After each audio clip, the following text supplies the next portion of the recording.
My name is Dr. Bhaktivinoda Naik, B.Ed faculty, Baharagol College, Baharagol.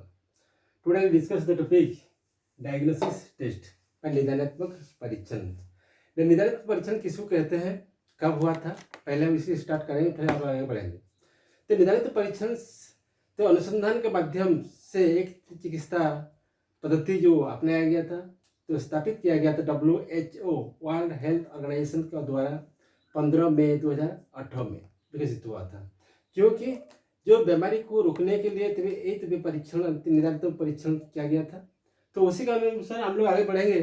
हम लोग का शैक्षिक क्षेत्र में हम लोग देखेंगे, शैक्षिक क्षेत्र में हम लोग का निदानात्मक परीक्षण कितना उपयोगी होता है, तो ये हम लोग को इसमें डिस्कस करेंगे थोड़ा से। तो निदानात्मक परीक्षण हम लोग विद्यालय, महाविद्यालय, विश्वविद्यालय में हम जो अध्ययन ज्ञान प्राप्त करते हैं, उसी में जो हम लोग को जो समस्या, प्रॉब्लम्स बा कमजोर बा कमियों जो आ रहा है, उसी को जानने के लिए हम लोग निदानात्मक परीक्षण किया जाता है। सपोज आप लोग का जो उपचारात्मक जो शिक्षण, जो आप लोग का फॉर्मल एजुकेशन का माध्यम से हम लोग का जो विधि का विधान जो है, जो आप लोग का सिलेबस के माध्यम से हम लोग एंट्री करते हैं, आगे बढ़ते हैं, तो हम लोग को जो पढ़ाई जाता है सिलेबस के माध्यम से, आगे हम लोग को जो पढ़ने जाते हैं वो सब टीचर आते हैं, अपना अपना सब्जेक्ट को पढ़ाते हैं, वही माध्यम से हम लोग को जो ज्ञान प्राप्त करते हैं हर सब्जेक्ट के, इंग्लिश का, मैथ का, सीरीज का, कोई भी करते हैं, उसी में जो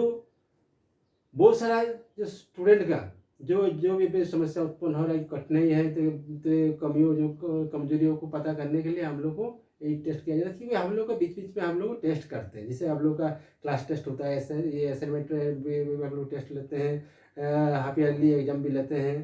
तो ये जो हम लोग करते हैं उसी में पता चल जाता है तो बच्चा का कितना कमजोर है, वह क्या सब्जेक्ट है, क्या कमजोर है, कैसे कमजोर है, उसी को जानने के लिए ये हम लोग को डायग्नोसिस टेस्ट करते हैं। भाई आप लोग पहले आप लोग एग्जाम्पल देने जा रहे हैं जी।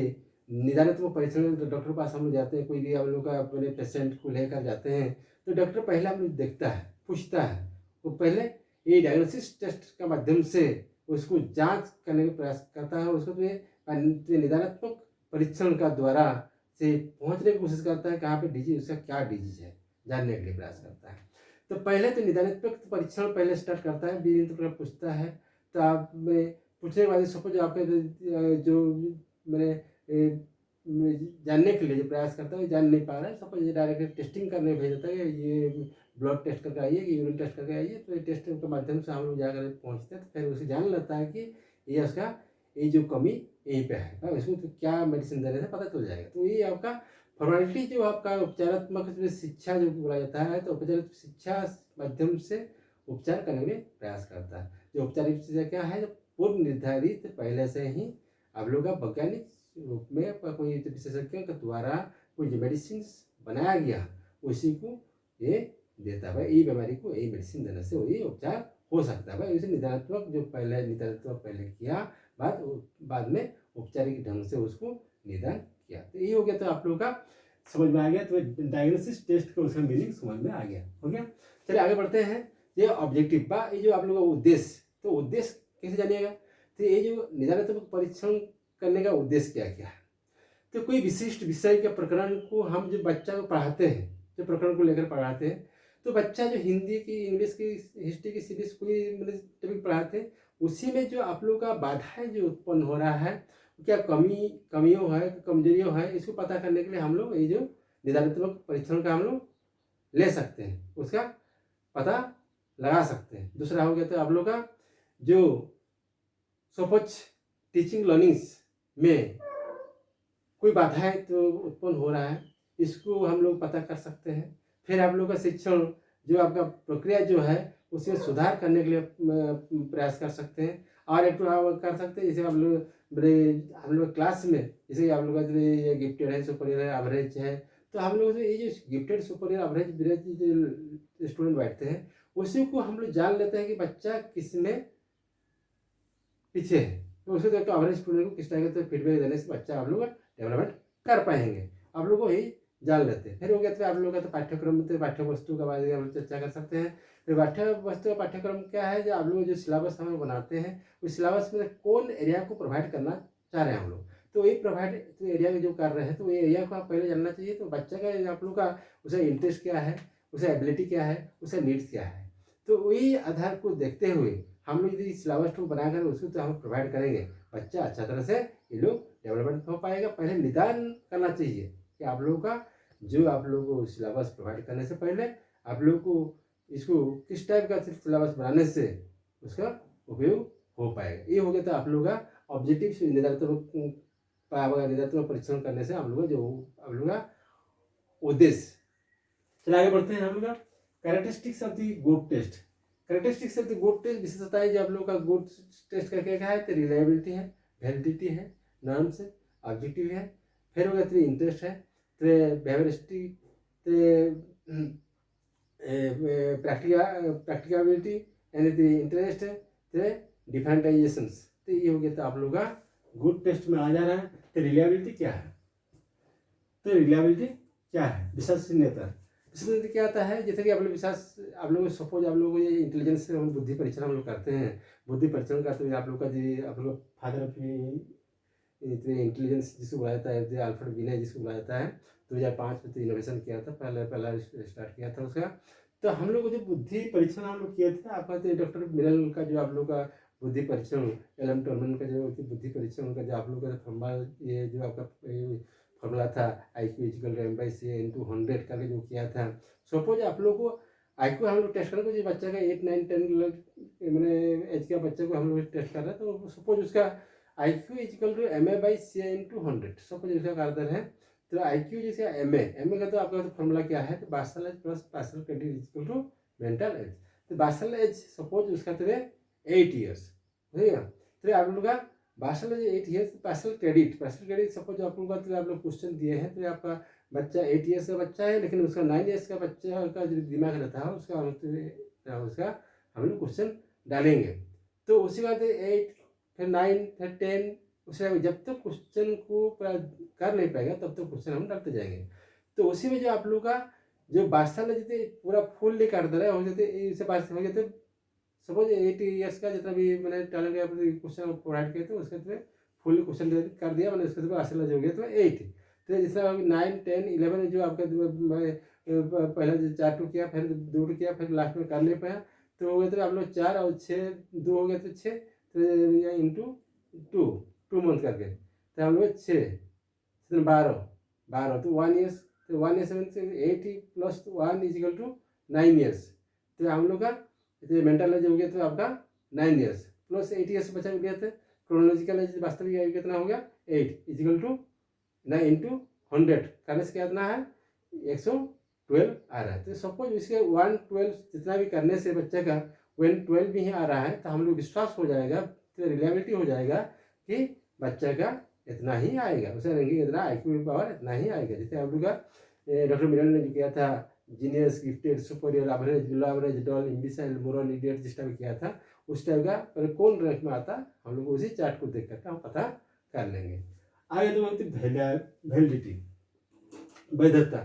वैलिडिटी क्या है, वैलिडिटी जो होता है जैसे आप लोग का कोई भी हम लोग करते हैं तो कि परीक्षण मापन का उद्देश्य क्या क्या होता है, तो किसी सीमा तक पहुंचना है, पूरा करना है। किसे करना है, सपोज आप लोग का तो फॉर्मल एजुकेशन हम देख रहे थे, एग्जाम्पल दिए थे पहले आप लोग का, तो ज्वाइनिंग करने एडमिशन करने के बाद में हम लोग जो सिलेबस के माध्यम से आगे बढ़ते हैं, और आगे बढ़ करके जो आप लोग का हाफ ईयरली एग्जाम होता है, हाफ ईयरली के लास्ट में तो ईयरली एग्जाम होता है, जहाँ ईयरली एग्जाम तो जो हम लोग पहुँचते हैं स्टेज में पहुँचते हैं, आप लोग का जो क्लास टेस्ट होता है, असाइनमेंट देते हैं, असाइनमेंट वो सारा मैंने एग्जाम दे करके हम लास्ट में हाफ ईयरली एग्जाम देते थे। ये जो आप लोग प्रोसीजर है, तो आप लोग का जब तक फुल्ली प्रोसीजर पूरा क्रम नहीं करोगे तब तक उससे वैलिडिटी नहीं होगा। ये होता है validity.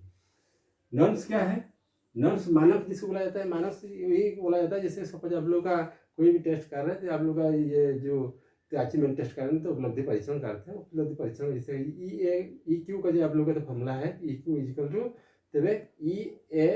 EA divided CA into 100 जो है था, उसी के हम लोग करेंगे। उसका CA EA का तो आपका एजुकेशनल एज निकालेंगे, फिर उसके बाद जैसे क्रोनोलॉजिकल इंटू 100 करने से जो आएगा उसका रैंकिंग आएगा। सपोज 125 भी आ रहा है, 135, 140 भी आ रहा है, उसी रैंकिंग देख करके आप ये डॉक्टर मिडल ने किया था जीनियस गिफ्टेड सुपीरियर आपने डॉल एम्बिशन मोरल इडियट, उसकी देख करके हम लोग पता कर लेते हैं भाई वही जो आएगा। सपोज लास्ट में आ रहा है 140 आ रहा है लास्ट में, इतना मानक हो गया उसका रिजल्ट जो मानक, तो इसका जो फल बोला जाता है ये हो गया मानक ऑब्जेक्टिविटी। तो निरंतर परीक्षण करने के लिए हम लोग क्या करते हैं, एक जो ऑब्जेक्टिविटी जो आप लोग वस्तुनिष्ठ प्रश्न के माध्यम से हम लोग करते हैं शॉर्ट क्वेश्चन, जैसे कि शॉर्ट क्वेश्चन हम लोग ऑब्जेक्टिविटी दिया गया तो मल्टीपल चॉइस है, फिल इन द ब्लैंक्स है, ट्रू एंड फॉल्स, तो मैचिंग्स, क्लासिफिकेशंस, नंबरिकल स्टडी, इस माध्यम से हम लोग को यही जो हम लोग डायग्नोसिस टेस्ट कर सकते हैं शैक्षिक क्षेत्र में।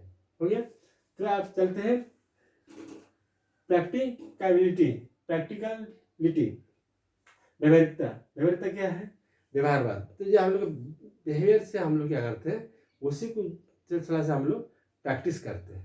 क्या प्रैक्टिस करते हैं, सपोज कोई चीज़ को जानने के लिए तो हम लोग जैसे आपका ये थॉर्नडाइक का हम लोग देखेंगे, ये Thorndike law of the exercise, law of the reader, law of the effect जो आप किया था, लॉ ऑफ द एक्सरसाइज जो किया था, law of the use and law of the disuse. तो लॉ ऑफ यूज कीजिएगा, बार बार यूज कीजिएगा, क्या होगा आप लोग का याद रहेगा, आपका तो दिमाग आगे बढ़ेगा। ये तो हो गया तुम्हें व्यवहारवाद।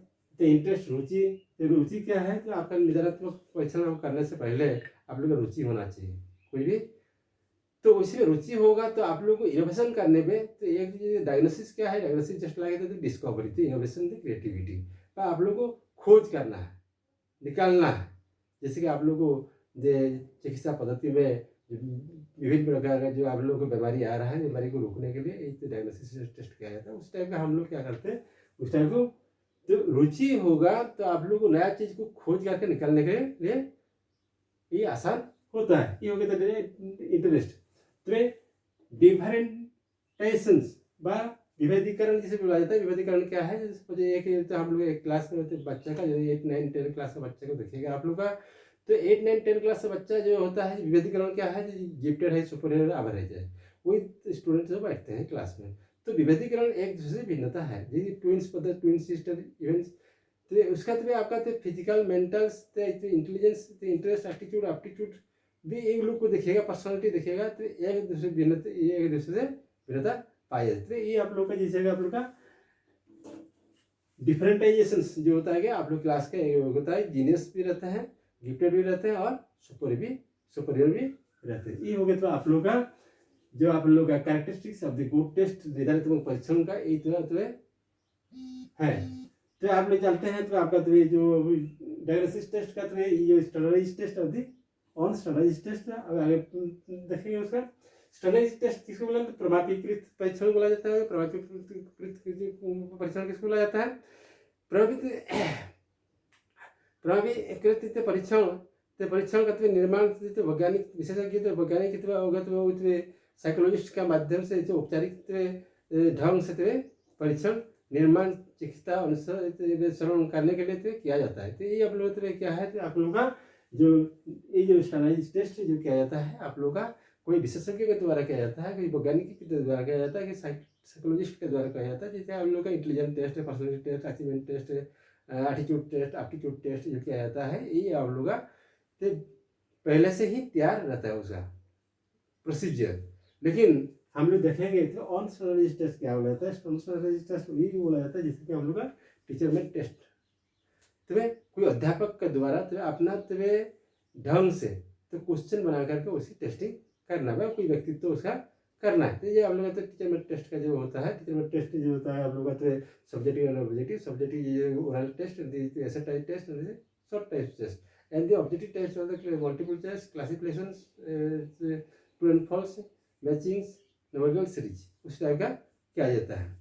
तो आप लोग को समझ में आ गया। तो आप लोग का तो मीनिंग से objective and the characteristic of the good test and the उसका standardised test and the on standardised test by प्रमाणीकृत और अप्रमाणित परीक्षण के माध्यम से हो गया। Thank you. आज इतना ही वीडियो, दूसरा वीडियो में दूसरा करेंगे।